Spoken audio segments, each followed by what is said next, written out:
সহজ লেসনে তোমাদের সকলকে স্বাগত। আজকের এই ভিডিওতে আমরা দশম শ্রেণীর দ্বিতীয় পর্যায়ক্রমিক মূল্যায়ন 2024 সালের ভূগোল বিষয়ের সিলেবাস নাম্বার বিভাজন এবং একটি নমুনা প্রশ্নপত্রের এমসিকিউ, এসিকিউ ও 2 নম্বর এবং 3 নম্বর মানের উত্তরগুলো দেখে নেব। তো চলো এই ভিডিওতে আমরা ক্লাস 10 এর সেকেন্ড ইউনিট টেস্ট 2024 জিওগ্রাফি সাবজেক্টের সিলেবাস, মার্কস রিভিশন এবং এই মডেল কোশ্চেন পেপারটির উত্তরগুলো দেখে নিই। সেকেন্ড ইউনিট টেস্টে তোমাদের 40 নম্বরের পরীক্ষা নেওয়া হয়ে থাকে এবং সেখানে 1 ঘন্টা 30 মিনিট বা 20 মিনিট কিন্তু সময় দেওয়া থাকবে, ঠিক আছে। দেখো, প্রথমে তোমাদের কোন কোন অধ্যায় পড়তে হবে। প্রাকৃতিক ভূগোল থেকে 2 নম্বর অধ্যায় যেটা বায়ুমণ্ডল, 3 নম্বর অধ্যায় হচ্ছে বায়ুমণ্ডল, আর আঞ্চলিক ভূগোল থেকে 6 নম্বর অধ্যায় রয়েছে ভারতের অর্থনৈতিক পরিবেশ, ঠিক আছে। এগুলো তোমাদের সেকেন্ড ইউনিট টেস্টে পরীক্ষার জন্য কিন্তু পড়তে হবে। এবার দেখো কি ধরনের প্রশ্ন তোমাদের পরীক্ষায় দেওয়া হবে। প্রথমে 8টি এমসিকিউ প্রশ্ন দেওয়া থাকবে, ঠিক আছে, যেগুলোর মান হচ্ছে 1 নম্বর করে দেওয়া থাকবে এবং এখান থেকে তোমাদের সঠিক উত্তরগুলো বেছে নিয়ে লিখতে হবে। এই 8টি প্রশ্ন তোমাদের বায়ুমণ্ডল, সেখান থেকে সাধারণত 3টি প্রশ্ন দেওয়া থাকে, বায়ুমণ্ডল থেকে 2টি, আর ভারতের অর্থনৈতিক পরিবেশ সেখান থেকে 3টি দেওয়া থাকবে। এরপর 8টি এসএকিউ প্রশ্ন দেওয়া থাকবে, যেগুলো তোমাদের এক কথায় উত্তর লিখতে হবে বা সত্য মিথ্যা নির্বাচন করতে হবে, এরকম প্রশ্ন দেওয়া থাকবে। এগুলো তোমাদের বায়ুমণ্ডল থেকে 3টি, আর বায়ুমণ্ডল থেকে 2টি, আর ভারতের অর্থনৈতিক পরিবেশ সেখান থেকে 3টি দেওয়া থাকবে। এরপর হচ্ছে 2 নম্বর মানের প্রশ্নের উত্তর তোমাদের 4টি লিখতে হবে, 4 দুগুণে 8 নম্বর। এখানে তোমাদের বায়ুমণ্ডল থেকে একটা, বায়ুমণ্ডল থেকে একটা, আর হচ্ছে ভারতের অর্থনৈতিক পরিবেশ সেখান থেকে 2টি দেওয়া থাকবে। এক্সট্রা প্রশ্ন তোমাদের কিন্তু এখানে দেওয়া থাকতে পারে, ঠিক আছে। এরপর 3 নম্বর মানের প্রশ্নের উত্তর তোমাদের লিখতে হবে 2টি, 3 দুগুণে 6 নম্বর। এখানে তোমাদের এক্সট্রা প্রশ্ন কিন্তু দেওয়া থাকবে 3 নম্বর মানের ক্ষেত্রেও। আর 5 নম্বর মানের প্রশ্ন তোমাদের লিখতে হবে 2টি, 5 দুগুণে 10 নম্বর, ঠিক আছে। এখানেও তোমাদের এক্সট্রা প্রশ্ন কিন্তু দেওয়া থাকবে। তো এরকম করে টোটাল 40 নম্বরের পরীক্ষা তোমাদের নেওয়া হবে সেকেন্ড ইউনিট টেস্টে, ঠিক আছে, এবং সময় থাকবে 1 ঘন্টা 30 মিনিট বা 1 ঘন্টা 20 মিনিট। তো চলো এখন আমরা একটি মডেল কোশ্চেন পেপারের উত্তরগুলো দেখে নিই। তার আগে অবশ্যই তোমরা চ্যানেলটিকে সাবস্ক্রাইব করে রাখবে এবং বেল আইকনে প্রেস করার পর অল অপশনটিকে সিলেক্ট করবে, আর ভিডিওটিতে একটি লাইক করবে এবং ভিডিওটি বন্ধু বান্ধবের সঙ্গে শেয়ার করবে। কমেন্ট বক্সে অবশ্যই নিজেদের মতামত লিখে জানাবে এবং এই সমস্ত প্রশ্নোত্তরের পিডিএফ ফাইলগুলো আমাদের সহজ লেসন অ্যাপের মধ্যে দেওয়া থাকবে, চাইলে তোমরা সেখান থেকে এর পিডিএফ ফাইলগুলো নিতে পারো। তার জন্য সহজ লেসন অ্যাপটিকে ফোন ইনস্টল করে রাখবে, সেখানে ভিডিওর পাশে কিন্তু পিডিএফগুলোও দেওয়া থাকবে। দেখো, এই প্রশ্নপত্রের প্রথমে কি রয়েছে, বিভাগ ক এবং 1 নম্বর দাগে বলা হচ্ছে সঠিক উত্তরটি বেছে নাও। 8টি প্রশ্ন দেওয়া আছে, প্রত্যেকটা প্রশ্নের মান হচ্ছে 1 নম্বর করে। 1 নম্বর দাগে বলা হচ্ছে যে স্তরে অতি বেগুনি রশ্মি শোষিত হয় তা হলো ট্রপোস্ফিয়ার, স্ট্র্যাটোস্ফিয়ার, মেসোস্ফিয়ার না থার্মোস্ফিয়ার। সঠিক উত্তর হচ্ছে এখানে স্ট্র্যাটোস্ফিয়ার। 2 নম্বর দাগে রকি পর্বতের পাদদেশে বসন্তকালে এক প্রকার উষ্ণ বায়ু প্রবাহিত হয়, এর নাম ফন, সিরকন, চিনুক না হারমাটান। সঠিক উত্তরটি হবে চিনুক।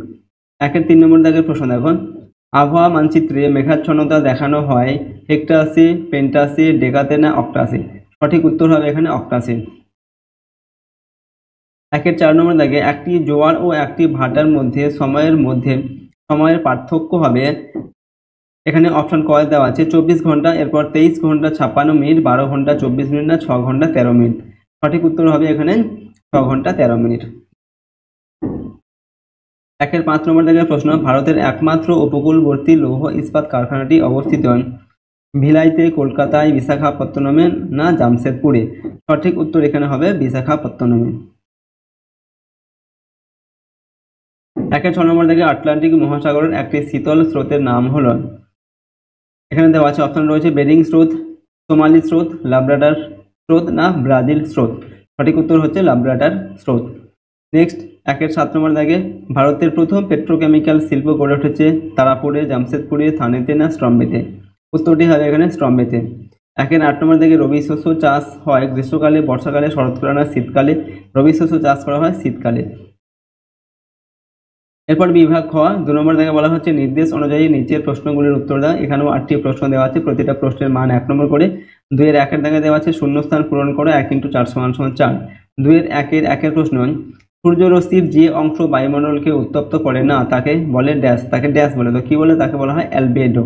ওকে, পরের প্রশ্ন দেখুন, মুখ্য জোয়ার উৎপন্ন হয় চাঁদ ও সূর্যের ড্যাশ বলের প্রভাবে। তো মুখ্য জোয়ার উৎপন্ন হয় চাঁদ ও সূর্যের মহাকর্ষ বলের প্রভাবে। উদীয়মান শিল্প বলা হয় ড্যাশ শিল্পকে। উত্তর হবে পেট্রো রসায়ন শিল্পকে বলা হয় উদীয়মান শিল্প। বেঙ্গালুরুকে বলা হয় ভারতের ড্যাশ, তো বেঙ্গালুরুকে ভারতের সিলিকন ভ্যালি বলা হয়। 2 নম্বর শুদ্ধ না অশুদ্ধ উল্লেখ করা, 1 × 2 = 2। অমাবস্যা তিথিতে চাঁদ, পৃথিবী ও সূর্যের সরলরৈখিক অবস্থানকে প্রতিযোগ বলে, এটা হবে অশুদ্ধ। ভূমধ্য সাগরীয় জলবায়ু অঞ্চলে শীতকালে বৃষ্টিপাত হয়, এটা হবে শুদ্ধ। এরপর দেখো 2-3 নম্বর দাগে এক কথায় উত্তর দাও, 1 × 2 = 2। প্রথমে দেওয়া আছে আর্দ্রতা পরিমাপক যন্ত্রের নাম কি, তো আর্দ্রতা পরিমাপক যন্ত্রের নাম হচ্ছে হাইগ্রোমিটার। তিনের 2 নম্বর, ধান উৎপাদনে প্রথম স্থানাধিকারী রাজ্যের নাম কি? তো ধান উৎপাদনে প্রথম স্থানাধিকারী রাজ্যটির নাম হচ্ছে পশ্চিমবঙ্গ। এরপর হচ্ছে বিভাগ গতে সংক্ষেপে ব্যাখ্যা করো বিকল্প প্রশ্নগুলি লক্ষণীয়। 2 × 4 = 8। 3-এর 1-এ দেওয়া আছে খারিফ ফসল কাকে বলে?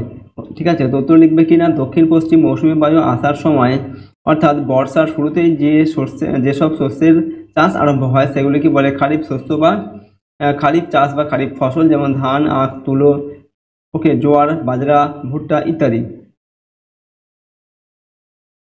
3-এর 2 নম্বর হচ্ছে ভারতীয় কৃষির দুটি সমস্যা লেখো অথবা শস্যাবর্তন পদ্ধতি বলতে কি বোঝো? তো ভারতীয় কৃষির সমস্যা কিনা, জমির অসম বন্টন। ঠিক আছে, 1 নম্বর সমস্যা হচ্ছে জমির অসম বন্টন। ভারতের কৃষি জমিগুলি সকলের মধ্যে সমানভাবে বন্টিত নয়। কৃষির উপর নির্ভরশীল অধিকাংশ ব্যক্তির নিজস্ব জমি নেই। 2 নম্বর সমস্যা হচ্ছে উন্নত বীজের অভাব। ভারতে উচ্চ ফলনশীল বীজের ব্যবহার প্রয়োজনীয় তুলনায় অনেক কম। সবুজ বিপ্লবের ফলে নতুন বীজের প্রচলন দেখা গেলেও তা নির্দিষ্ট অঞ্চলে সীমাবদ্ধ ছিল। অথবা দিয়ে যে প্রশ্ন দেওয়া আছে শস্যাবর্তন কি? ঠিক আছে, এটার উত্তর আমরা লিখছি উৎপাদন বৃদ্ধি ও জমির উর্বরতা বজায় রাখার জন্য কোনো জমিতে ধারাবাহিকভাবে পরপর বিভিন্ন শস্যের পর্যায়ক্রমিক চাষকে শস্যাবর্তন বা চক্র কৃষি বলে। 3-এর 3 নম্বর দেখে মরা কোটাল কাকে বলে অথবা ভরা কোটালকে সর্বোচ্চ জোয়ার বলা হয় কেন? আমরা উত্তরটা লিখছি। প্রথমে মরা কোটাল কাকে বলে সেটা লিখছি। শুক্ল এবং কৃষ্ণপক্ষের অষ্টমী তিথিতে সূর্য এবং চাঁদ পরস্পরের সমকোণে অবস্থান করে। এর ফলে চাঁদ ও সূর্য পরস্পর বিপরীত দিক থেকে পৃথিবীকে আকর্ষণ করে। এর ফলে কম প্রাবল্যের যে জোয়ার সৃষ্টি হয় তাকে মরা কোটাল বলা হয়। এরপর ভরা কোটালকে কেন সর্বোচ্চ জোয়ার বলা হয়, এই প্রশ্নের উত্তরটা দেখুন। ভূপৃষ্ঠের জলভাগের একই স্থানে প্রতি মাসে 2 বার করে ভরা কোটাল সংঘটিত হয়। অন্যান্য যে কোনো দিনের জোয়ারের তুলনায় অমাবস্যা এবং পূর্ণিমার দুদিনে চন্দ্র ও সূর্যের মিলিত আকর্ষণে ভরা কোটালে জোয়ারের জলস্ফীতি সর্বাধিক হয়, তাই ভরা কোটালকে সর্বোচ্চ জোয়ার বলা হয়। এরপর দেখো 3-এর 4 নম্বর দাগে কার্যকরী সৌর কিরণ কাকে বলে? তোমরা লিখছি সূর্য থেকে আগত 200 কোটি ভাগের 1 ভাগ তাপশক্তি আমাদের পৃথিবীতে এসে পৌঁছায়। এর মধ্যে 34% তাপ বায়ুমণ্ডলের বিভিন্ন উপাদানের দ্বারা প্রতিফলিত হয়ে পুনরায় মহাকাশে ফিরে যায় এবং বাকি 66% বিভিন্নভাবে বায়ুমণ্ডলকে এবং ভূপৃষ্ঠকে উত্তপ্ত করে। একে কার্যকরী সৌর কিরণ বা সৌর বিকিরণ বলে। এরপর হচ্ছে বিভাগ ঘ। এখানে দেখো 4 নম্বর থেকে নিচের প্রশ্নগুলির উত্তর দাও। প্রশ্নের মান 3 নম্বর করে 2টি প্রশ্নের উত্তর লিখতে বলা হচ্ছে। 3 দুগুণে 6 নম্বর। ঠিক আছে, 3-এর 1-এ দেওয়া আছে ঘূর্ণবাদ ও প্রতিভ ঘূর্ণবাদের মধ্যে পার্থক্য কি অথবা বায়ুচাপ বলয়ের সীমানা পরিবর্তন হয় কেন? তোমরা প্রথমে দেখো উত্তর লিখছি। ঘূর্ণবাদ আর প্রতিভ ঘূর্ণবাদের মধ্যে পার্থক্য লিখছি। 1 নম্বর পার্থক্য হচ্ছে নিম্নচাপ বিশিষ্ট ঝড়কে ঘূর্ণবাদ বা সাইক্লোন বলা হয়ে থাকে, আর উচ্চচাপ বিশিষ্ট অঞ্চল থেকে বহির্মুখী বায়ু প্রবাহকে প্রতিভ ঘূর্ণবাদ বলে।